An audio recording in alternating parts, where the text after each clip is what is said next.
Selamat pagi, siang, atau malam. Hari ini minggu yang ketujuh ya, materinya A2.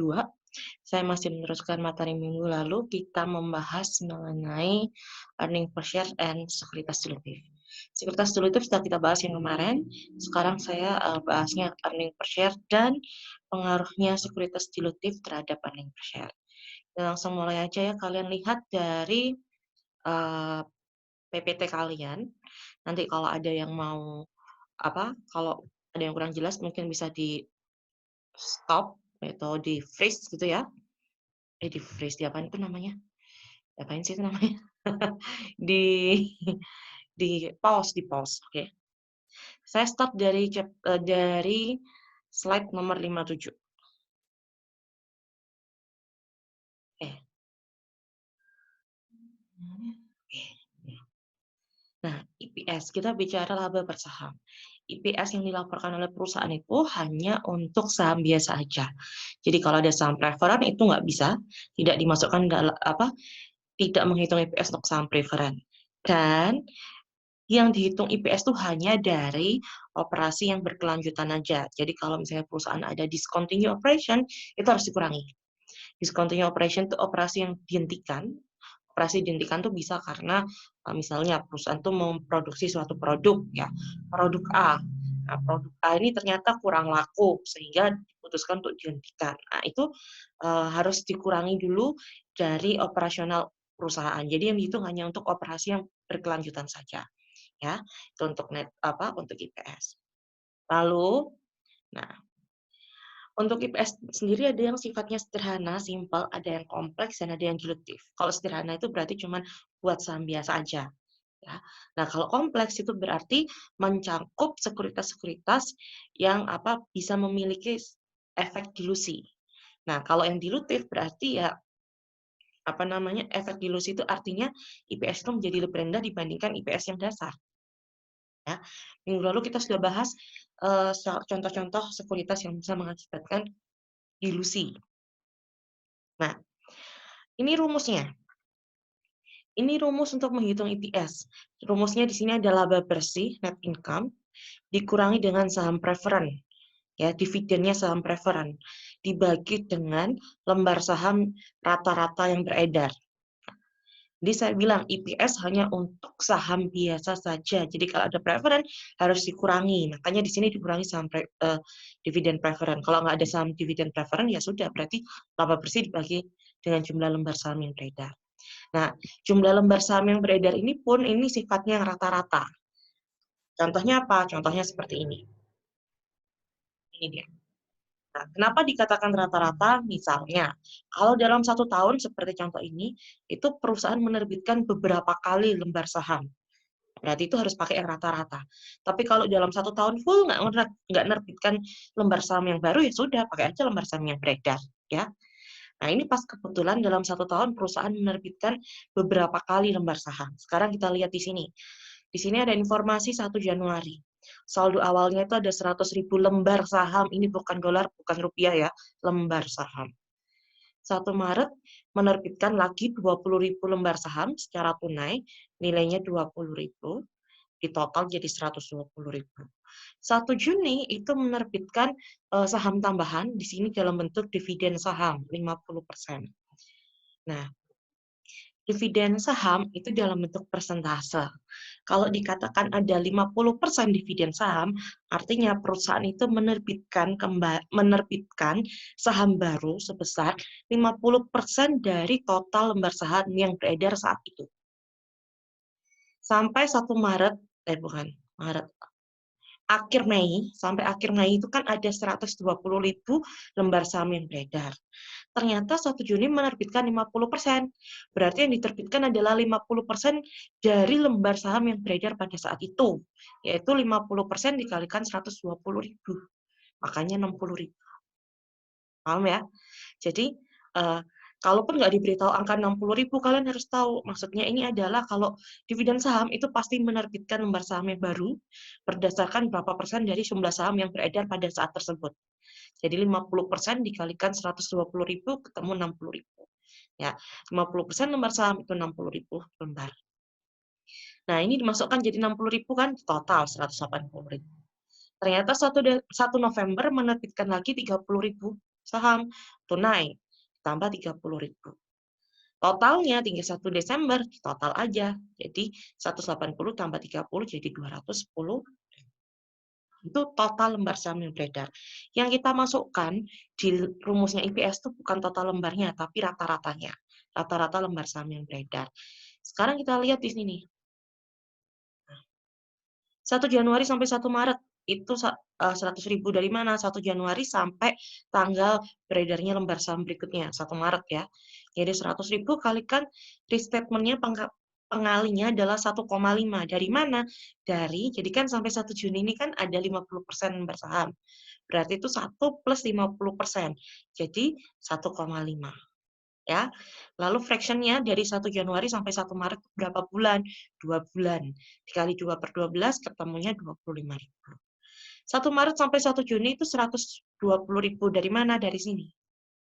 Karena sudah 1 Maret tuh dia sudah 120.000 kan totalnya. 120.000 kalikan 1,5 sama seperti yang sebelumnya. Dari 1 plus 50% yang saham dividen. 1,5 itu dari 1 Januari sampai lembar saham dividen yang 1 Juni.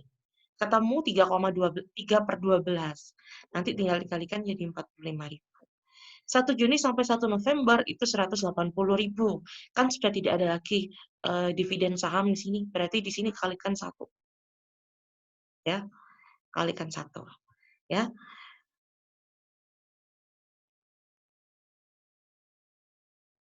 Oke. Lalu di sini kok saya hang. Kalikan 1 kalikan 5 per 12 dari 1 Juni sampai 1 November. Ketemu di sini 75.000. Lalu 1 November sampai 31 Desember 210.000 ini kan.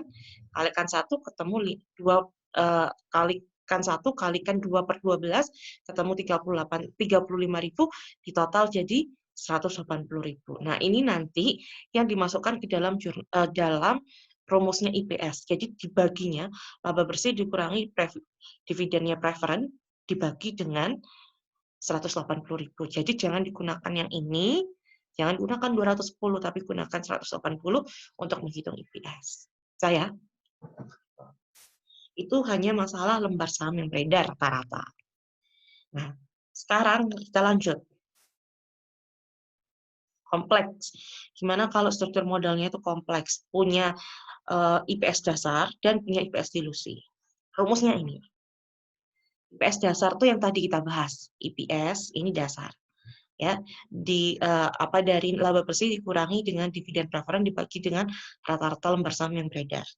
Nah, yang kalau dilusi berarti kalau ada sekuritas-sekuritas yang sekiranya sekuritas itu bisa mengakibatkan dilusi. Misalnya ada convertible seperti kemarin convertible debt, ada opsi, warrant ataupun sekuritas dilutif lainnya. Kita lihat contohnya. Mayfield punya laba 210. Lalu rata-rata, nah ini langsung diberitahukan, rata-rata jumlah lembar saham yang beredar 100.000 lembar. Berarti berapa basic earnings-nya atau IPS dasarnya? 210 ini dibagi ya, bukan 4 ya. 210.000 dibagi 100.000 lembar, ketemu IPS dasarnya 2,1. Nah, ternyata perusahaan ini punya 2 convertible bond, jadi punya 2 obligasi yang bisa dikonversikan menjadi saham. Yang pertama, obligasinya dengan suku bunga 6% yang dijual pada 100, harga 100, yaitu totalnya adalah 1 juta pound sterling pada tahun yang lalu, dan dapat dikonversikan menjadi 20.000 lembar saham. Lalu beban bunganya yang berkaitan dengan convertible debt pada tahun tersebut, komponen liabilitasnya adalah 62.000. Kalau kalian masih ingat, convertible debt ataupun sekuritas dilutif lainnya, itu ada 2 ya, kalau convertible debt itu mengandung 2 ya, satu komponen liabilitas, satunya komponen ekuitas. Yang kita pakai di sini adalah komponen liabilitasnya.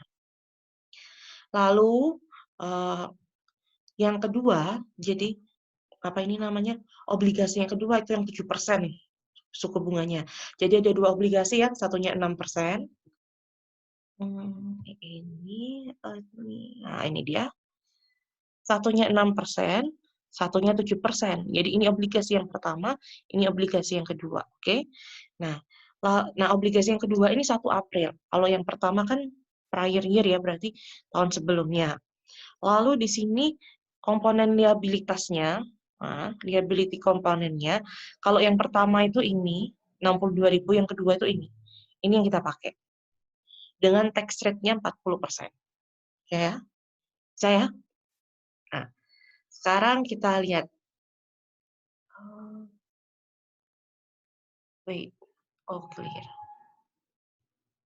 Oke, sekarang kita lihat yang berikutnya.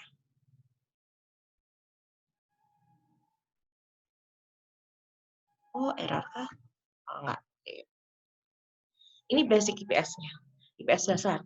Hanya mencakup laba bersih, tidak ada informasi dividen preferen, berarti dianggap tidak ada. 210.000 laba bersihnya dibagi dengan lembar saham rata-rata yang beredar 100.000 lembar. Ketemu 2,1. Ini langsung diberitahu yang 100.000 ya. Nah, sekarang kita bahas yang ini, IPS dilusinya. Yang ini bisa ya, yang ini kan sudah tadi kita bahas. Nah, sekarang kita bahas obligasi yang pertama. Obligasi yang pertama, 62.000 ini adalah komponen liabilitasnya. Nah, ini adalah komponen liabilitas. Oh, dulu tulisan saya jelek. Komponen liabilitas obligasi yang pertama dikali 1 dikali 1, wait. Dikali 1 dikurangi 40% itu dari tax rate-nya ya. Dibagi dengan 20.000. 20.000 itu dari mana? Saya back sebentar ya. 20.000, wah. Wait.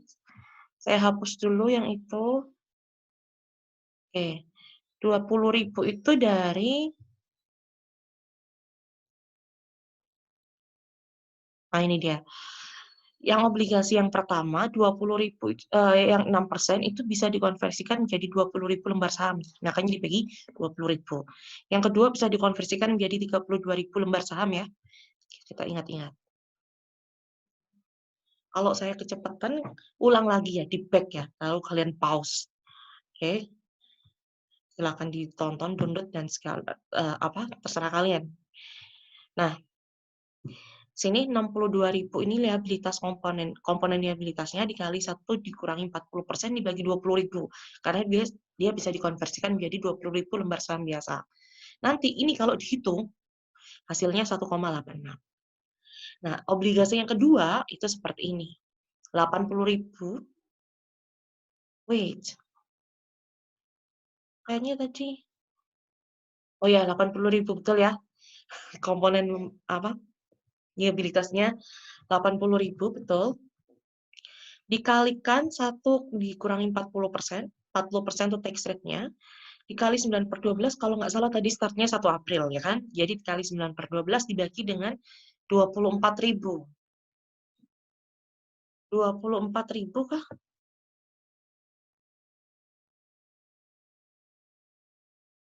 Nah, 24.000 itu dari, sebentar, kalau saya nggak salah.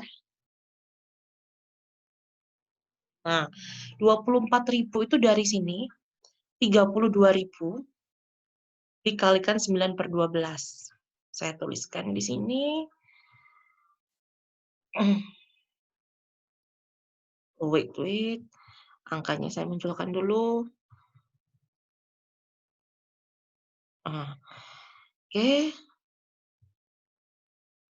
Jadi ini itu sama dengan 9/12 dikali 32.000. Nah, tulisan saya. Ya, bajalah itulah pokoknya ya. Jadi 24.000 jangan lupa dikalikan 9/12 juga. 32.000 itu apa? Jumlah obligasi yang bisa dikonversikan menjadi lembar saham jadi 32.000 lembar. Nah, itu dari soal, lihat ya. Dan nanti kalau di total 1,97. Artinya apa? Dua obligasi ini, yang 6% dengan 7%, itu tuh ternyata menyebabkan dilusi. Dari mana ketahuannya? Dari 2,1 menjadi 1,97, kan berarti turun tuh. Berarti itu dilusi. Paham ya? Nah, artinya dia memang benar-benar memberikan efek dilusi. Saya lanjut ke berikutnya. Oke. Nah, sekarang kalau misalnya saham preferen, kalau tadi kan obligasi, sekarang saham preferen. 1 Januari 2015 ini ada loan company menerbitkan saham preferen 6%, 6% kalau ada tulisan seperti ini ya. Kalian ini 6% saham preferen itu artinya 6%-nya adalah bunganya. Bunganya. Nulisnya tuh memang caranya begini. Cara penerbitan saham itu memang seperti ini. Ada beberapa buku yang dengan baik hati menuliskan suku bunga suku bunga dividen saham preferen sebesar berapa. Ada juga yang menuliskan dalam bentuk kok bunga sih, sorry 6% ini adalah dividennya, bukan bunga, sorry, kita bicara obligasi. Dividennya ya, dividennya 6%. Nah, cara menuliskan tuh memang seperti ini, ya. Jadi kalian tahu di sini 6% adalah dividennya. Lalu di sini ada saham preferen setiap 100 euro saham preferen itu bisa dikonversikan menjadi 5 lembar. Jadi nanti kalau dikonversikan bisa jadi 50.000 lembar saham. Betul ya? Jadi 100 juta dibagi 100 kan 50.000 kan? Jadi, 1 juta dibagi 100 kan 10.000, kalikan 5 jadi 50.000. Nah, laba 2015 itu 240.000, lalu tax rate-nya 40%. Di sini lembar saham yang beredar sudah ditentukan 100.000. Sekarang cara ngitungnya. Basic EPS-nya, net income-nya sudah diberitahukan di soal 240, saham preferennya 60.000. 60.000 itu dapat dari mana? Dari 100 juta dikalikan 6%. Lalu di sini dibagi dengan 100.000, jadi 1,8. Ya. Nah, kalau dilusinya 60.000 ini sama dengan yang ini, kalikan dibagi dengan 50.000, yang tadi saya jelaskan ya. Nah, jadinya 1,6, berarti dilusi kan, dari 1,8 turun jadi 1,6, artinya saham preferen ini mempunyai efek dilusi. Saya. Lalu, kalau misalnya ternyata satu lembar saham preferen itu bisa dikonversikan menjadi 3 lembar saham biasa. Berarti kan dia tidak 50.000 tapi 50.000. Hasilnya ternyata apa? 1,8. Artinya apa? Artinya lembar saham ini ketika dia dikonversikan cuma jadi 3 lembar saham biasa, efeknya anti dilusi dan itu tidak perlu dimasukkan dalam EPS. Jadi EPS itu hanya yang dimasukkan itu untuk dilusi. Kalau anti dilusi nggak boleh. Kalau nggak salah dia ada penjelasannya di slide-slide sebelumnya, cuman saya tadi kayaknya nggak baca. Kalian baca sendiri ya. Nah, bisa ya? Jadi artinya ini anti dilusi. Oke. Nah, yang ini sebentar ya, saya pause dulu share-nya.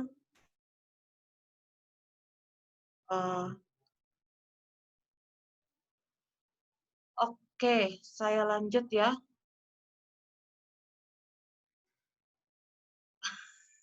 Oke, saya balik, sorry.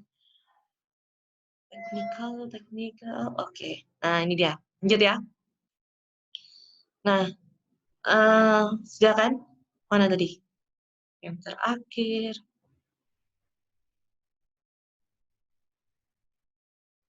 Nah, ini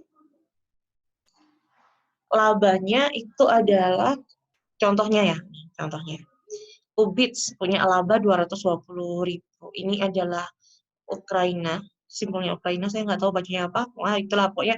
Anggaplah dolar ya. 220.000 dolar. Lalu lembar saham yang beredar 100.000. Jadi di sini IPS dasarnya 2,2.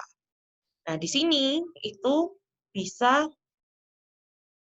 jumlah lembar saham yang berkaitan dengan ada opsinya, opsi price-nya itu 20 per lembar saham, yaitu 5.000 lembar saham. Di sini harga pasar untuk saham biasanya 28. Nah, ngitungnya gini, kalau lembar sahamnya IPS, IPS dasar itu langsung aja 220 dibagi 100.000. Nah, kalau yang dilusi itu kan tadi kan ada 5.000 lembar. Itu dengan harga opsinya 20 kalikan 20 jadi 100.000. Nah, lalu harga pasarnya itu 28 dibagi dengan 28 nanti ketemunya 3.571. 5.000 dikurangi 3.571 ketemunya 1.429. Ini di total ditambahkan, jadi 101 ini yang dibagikan dengan yang 220.000 ini yang dibagi dengan 101, hasilnya jadi 217. Artinya yang opsi tadi itu adalah dilusi karena menyebabkan penurunan dari 2,2 menjadi 2,7. Saya, nah itu adalah IPS. Nah, oke. Untuk yang lainnya kalian bisa baca sendiri, mungkin di buku lebih lengkap karena saya lagi nggak bawa buku. Oke ya, jadi kalian baca, kalau ada pertanyaan seperti biasa lewat forum, nanti untuk tugas lihat di forum. Sekian penjelasan dari saya, kalau ada yang kurang jelas bisa tolong diulang lagi, bisa kalian download, bisa kalian tonton, bisa kalian ulang-ulang. Nanti kalau misalnya ada penghitungan saya yang tadi saya jelaskan, nah kalian bisa pause sambil mendengarkan sambil tulis ya. Oke, sekian dari saya. Selamat belajar.